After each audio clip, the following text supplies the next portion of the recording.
The same old Red Sox are back. Just when we thought that they were going to go on to their winning ways, they find a way to allow 13 runs, 13 against the Houston Astros, losing 13-4 on Tuesday night. What's up, Sox fans? This is the Locked On Red Sox podcast. We greatly appreciate everybody making Locked On Red Sox your first listen of every single day. I am your host, Massachusetts Pirates team insider Jake Ignaszewski. I'm joined here with my co-host, Lauren Campbell, who's a NESN writer, and we're going to be breaking down this really tough game to watch against the Astros. Also, I'm going to give my opinion on the recent updates on the Xander Bogaerts contract, and we're just going to talk about some positive stuff, even though it wasn't as positive of a night last night. Let's get into it. You are Locked On Red Sox, your daily Boston Red Sox podcast. Part of the Locked On Podcast Network, your team every day.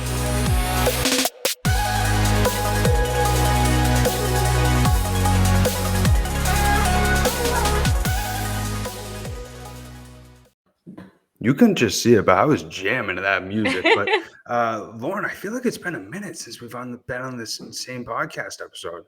I know you were out west, and yesterday I was busy with work. So finally, the gang is back together, and wish we had a better game. And I wish the score was reversed for our first show back in a couple of weeks, or a couple in like a week. Wasn't a couple of weeks, just a week. Me too. And, we were talking about it before we hit record, but I mean, Nathan Eovaldi started off the game throwing 5 pitches, and you're thinking in your mind, all right, this is going to be a great, smooth outing for Nathan Eovaldi. He's been a little bit rough on the edges so far this season, coming into this game with a 3.15 ERA, but then ultimately ended up allowing 5 home runs in the second inning. It was actually the third pitcher in MLB history to do that, and on the wrong side of history.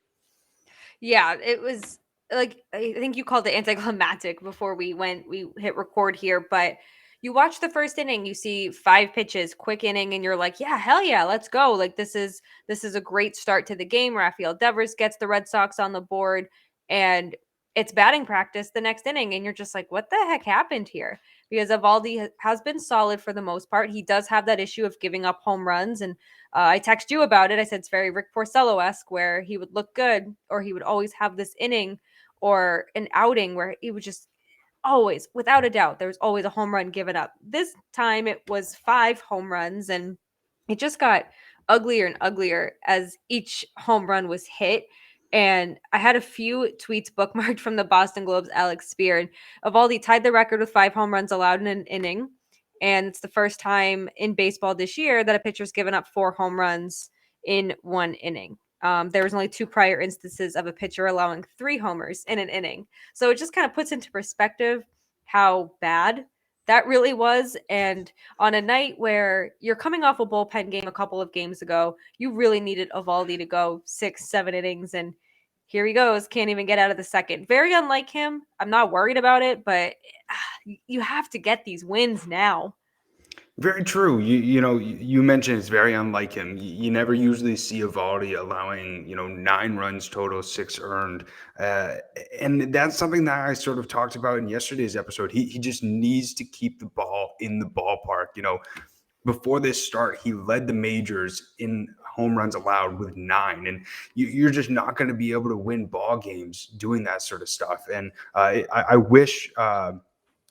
So I was at practice. I was at Pirates practice when this game first started, and I was checking my phone to see sort of the updates, and I was also asking my friend to give me some updates, and he goes, 3-1 Astros. I go, all right, that's not too bad. And then he comes up to me, he's like 9-1 Astros. I go, are you kidding me right now?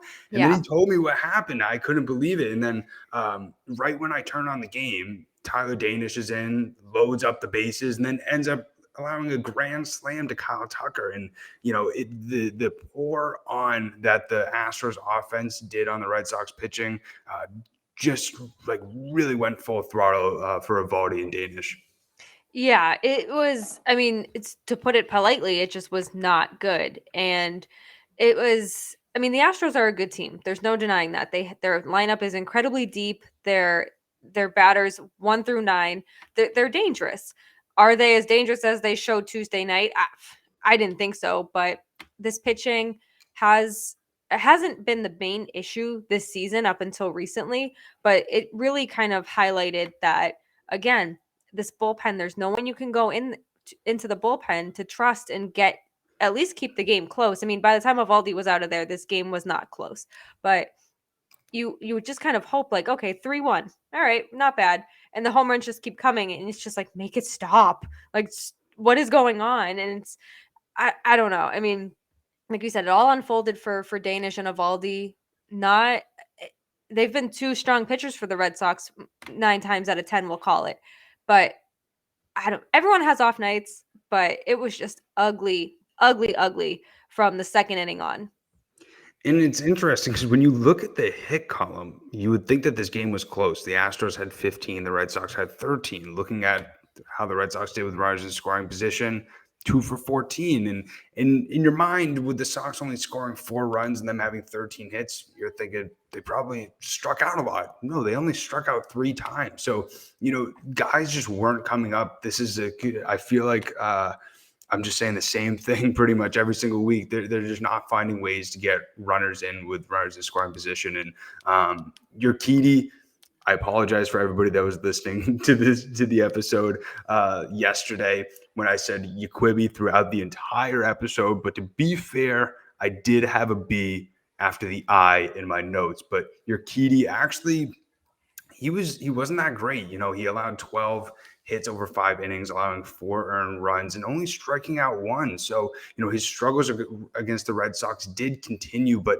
obviously that wasn't nearly enough for the Sox to get the win. But one thing, looking at this box score, it's going to be an issue for the rest of, not only this series, but the series against the Mariners in terms of how the Sox are going to use their bullpen.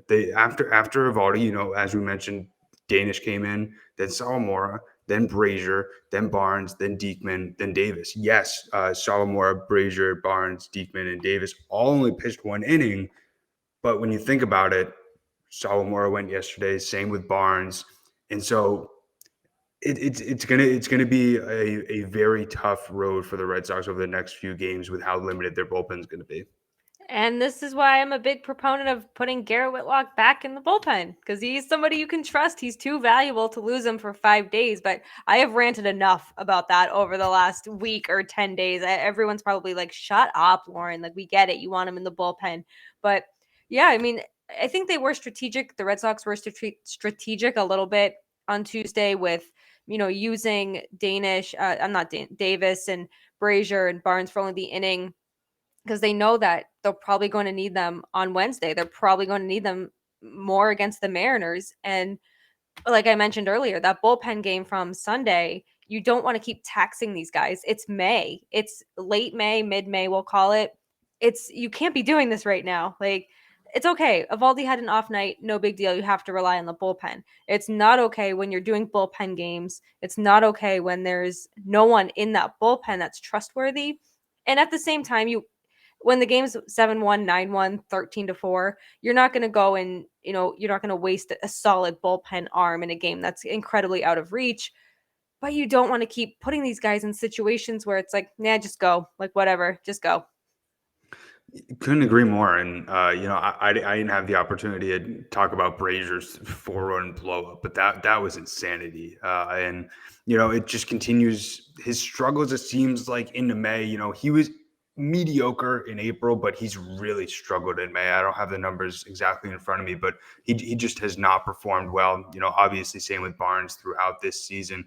But I do want to touch on some positives of this game. The offense did play very well, as I mentioned. I mean, just getting on base, they had 13 hits. We saw Rafael Devers go 3 for 4 with a home run. And then JD Martinez extended his hitting streak to 18 games, was 3 for 5 with 2 RBIs and also homered as well. And, it's also nice to see Trevor Story starting to find his swing, was 2 for 4 in this game. And obviously hit the home run last night and, had the card, the confetti, the dollars, all that sort of stuff. It's really nice to see, everybody starting to find their swing. Yeah. And I saw a stat today that said in every game that JD Martinez has played in this year, I believe Tuesday marked the 29th game, he's reached base every game. And that just kind of shows whether it's him hitting, it's him walking, like he's getting on base and he's providing the Red Sox an opportunity to score. And just I think he's quietly having a good season. And I think it's because there's so many issues going on with the Red Sox that it's kind of getting overshadowed. But quiet night from Xander Bogaerts, that's bound to happen. Rafael Devers nearly hit for the cycle. I think JD Martinez almost hit for the cycle. But Trevor Story, it's definitely encouraging to see him kind of find that power. I mean, his 2 home runs were absolutely blasted. So he's got the power. It's just a matter of finding that swing, and he got the one at Fenway Park. So it's only a matter of time now before they hopefully start coming in. But to see him make good contact, to see him kind of use that wall is definitely encouraging because we know that the swing is there. But Right. of course, like the offense plays well enough to win, and the pitching just blows up.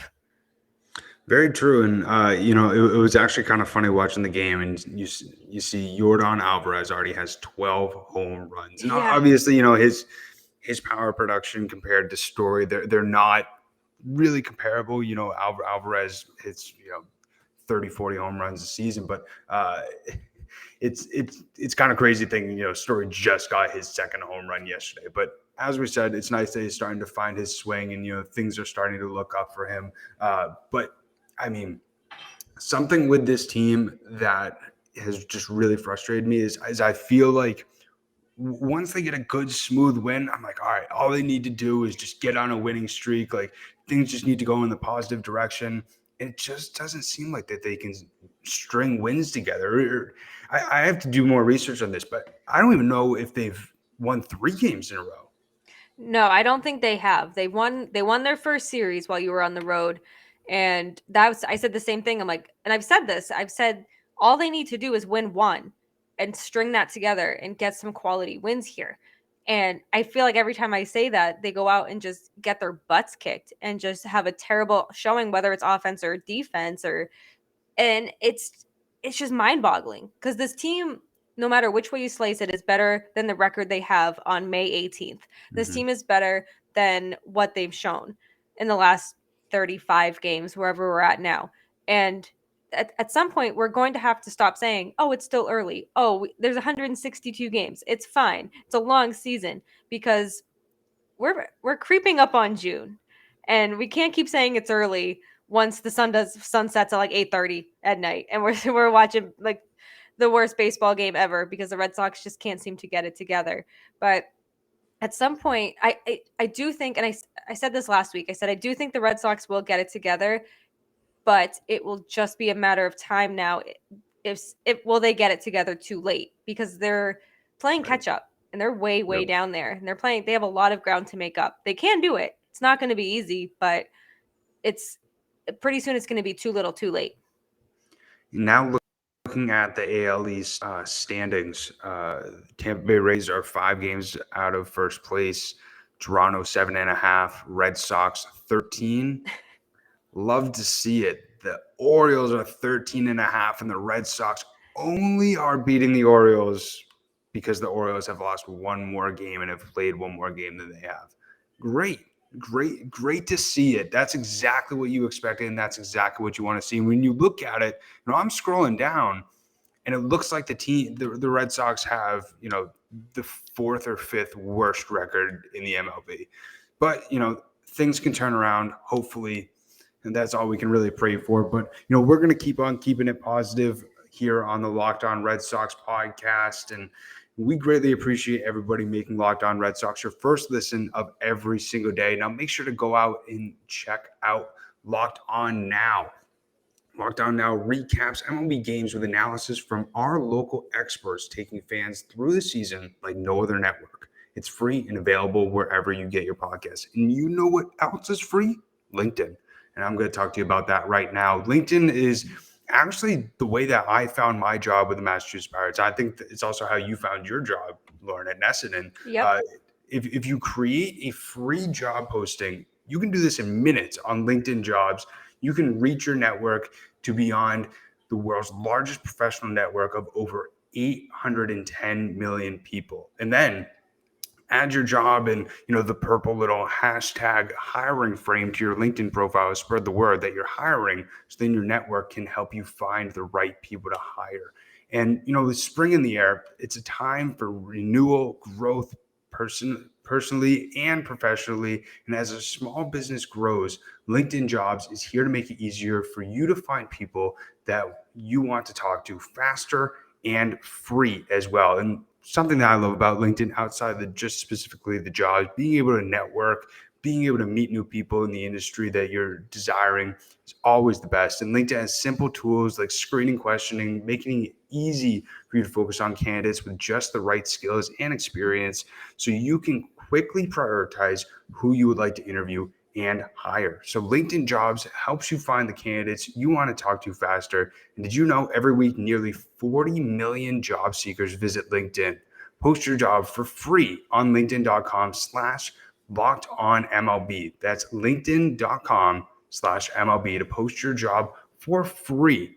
Terms and conditions may apply. So, as I mentioned, I want to talk a little bit about this Xander Bogaerts extension, because it's just been something that has been way too talked about enough.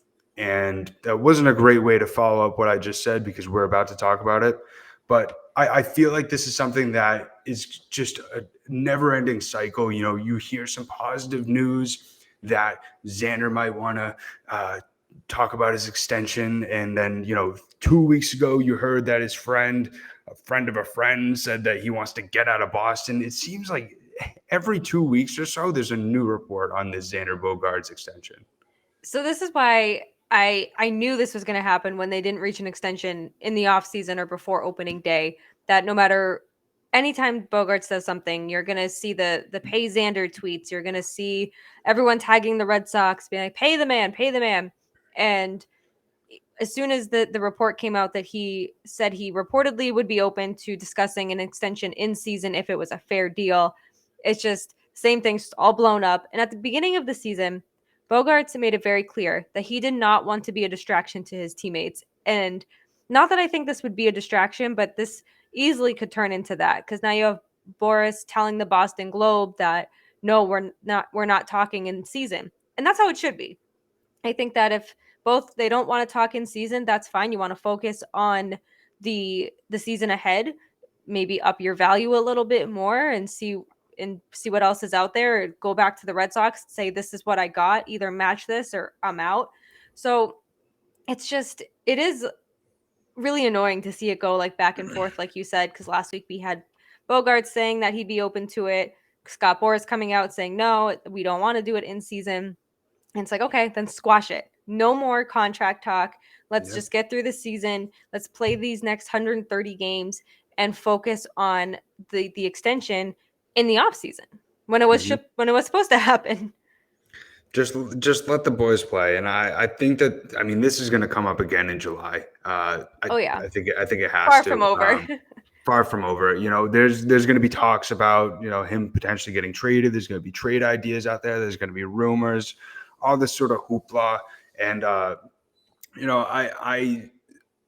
it should just all wait until the end of the season, like you said. But, newspapers, networks need to find a way to, get their numbers, get their clicks. So I get it. It makes sense. But at the same time, just play baseball and let's stop talking about the numbers. Let's stop talking about this contract crap. And it was funny because I saw this on Twitter. I can't remember exactly who said it. It was a fan.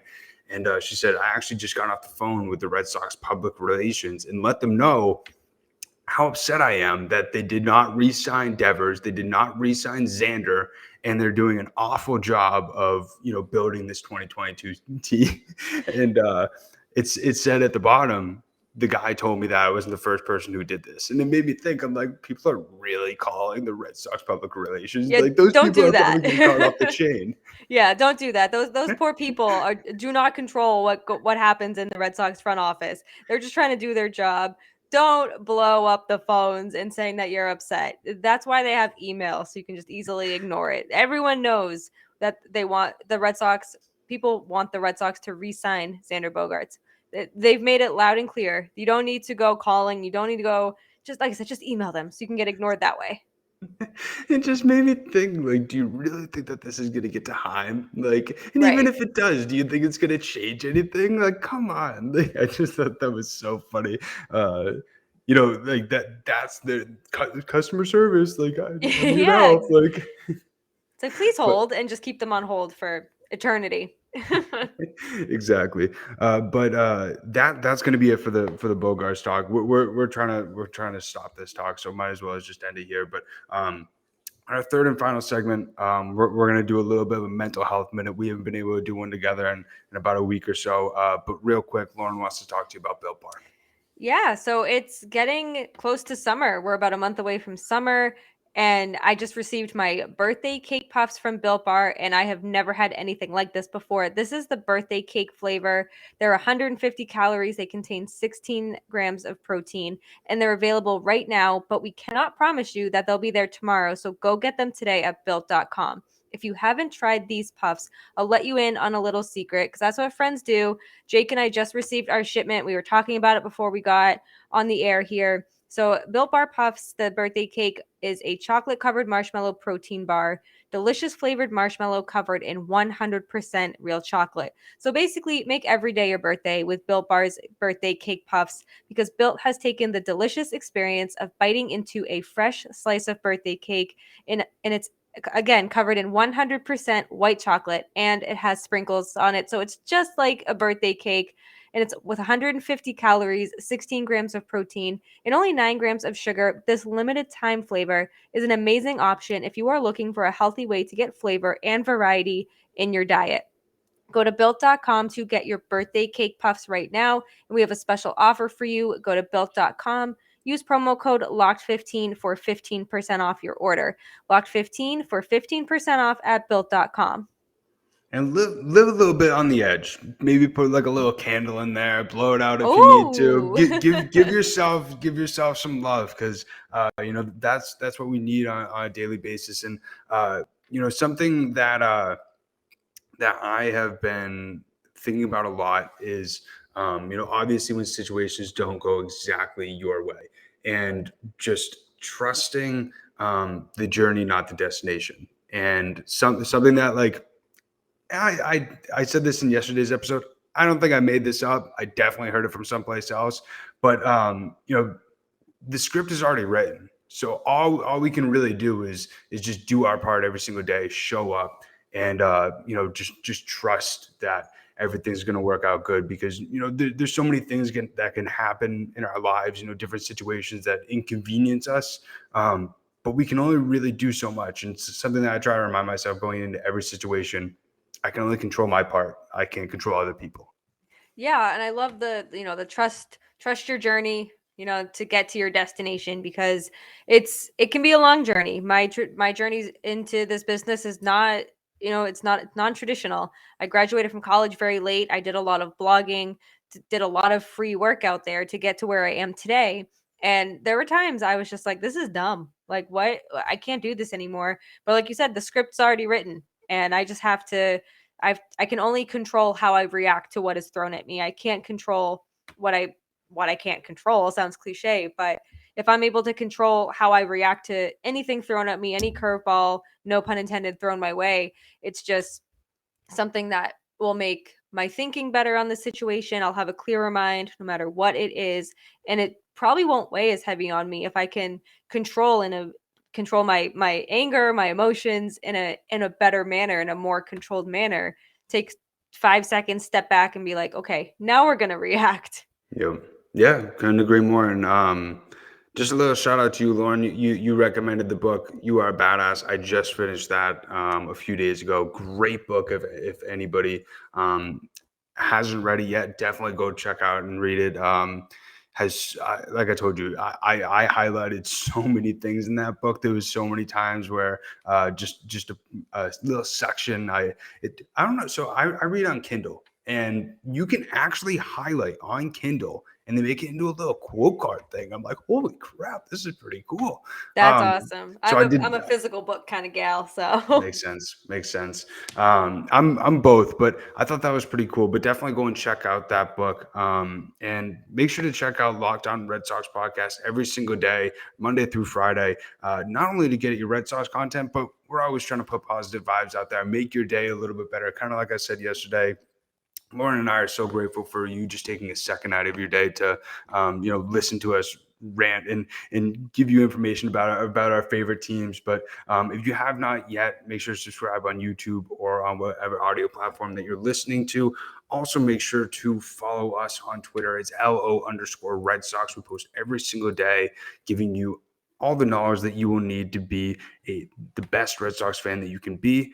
And also follow myself on Twitter. It's at Jake Iggy, as well as Lauren. It's la, 3 laws, Lauren with 4 R's. Also, thank you so much for making Locked On Red Sox your first listen of every single day. Now make your second listen Locked On MLB. Paul Francis Sullivan, please call him Sully, brings you his unique perspective on the major leagues past and present. It's free and available wherever you get your podcast. And lastly, Lauren and I are going to be at the Woo Sox game on Friday.